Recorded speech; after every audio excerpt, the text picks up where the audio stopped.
Welcome back. અમદાવાદમાં નકલી લવાદ જજ મોરિસ ક્રિશ્ચિયન પર સતત કસાતો ગાળ્યો। કારંજ પોલીસ સ્ટેશનમાં મોરિસ ક્રિશ્ચિયન સામે વધુ એક ગુનો નોંધાયો છે। ખોટા દસ્તાવેજો બનાવી તેને સાચા દસ્તાવેજો તરીકે દર્શાવવાનો આરોપ છે। ગુનાહિત સિન્ડિકેટ રચ્યું હોવાથી ઓર્ગેનાઇઝડ ક્રાઇમનો ગુનો નોંધાયો છે।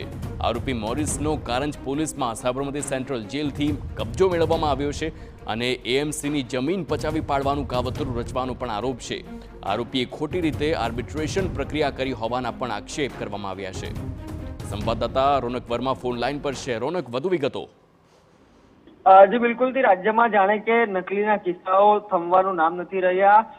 જે પ્રમાણે થોડા દિવસ અગાઉ જે નકલી આર્બિટ્રેશન કરીને અનેક જે હુકમો પાસ કર્યા હતા તેવા કિસ્સાનો પર્દાફાશ થયો હતો અને ખુદ સેશન્સ કોર્ટના રજિસ્ટ્રાર છે જે કિસ્સામાં ફરિયાદી બન્યા હતા અને આ સમગ્ર કિસ્સામાં તરીકે મોરિસ સેમ્યુઅલ ક્રિશ્ચિયનની ધરપકડ થઈ હતી અને ધરપકડ થયા બાદ જેના રિમાન્ડ છે તે મંજૂર કરવામાં આવ્યા હતા અને રિમાન્ડ દરમિયાન અનેક ખુલાસાઓ પણ થયા હતા। ત્યારબાદ જે પ્રકારે જે આર્બિટ્રેશન તરીકે હુકમો આપેલા હતા ને તે હુકમ સેશન્સ કોર્ટમાં જે અપીલમાં હતા તે એક બાદ એક હવે પ્રકાશમાં આવી રહ્યા છે।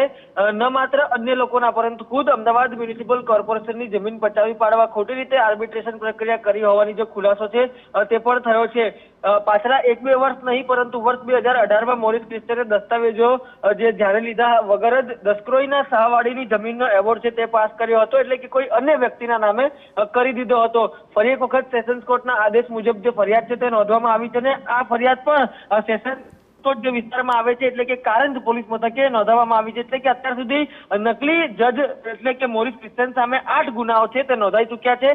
આવતીકાલે મેટ્રો કોર્ટમાં મોરિસ ક્રિશ્ચિયનને રજૂ કરવામાં આવશે વધુ એક વખત અને જે વધુ ખુલાસાઓ છે તે પણ આવતીકાલે થઈ શકે છે।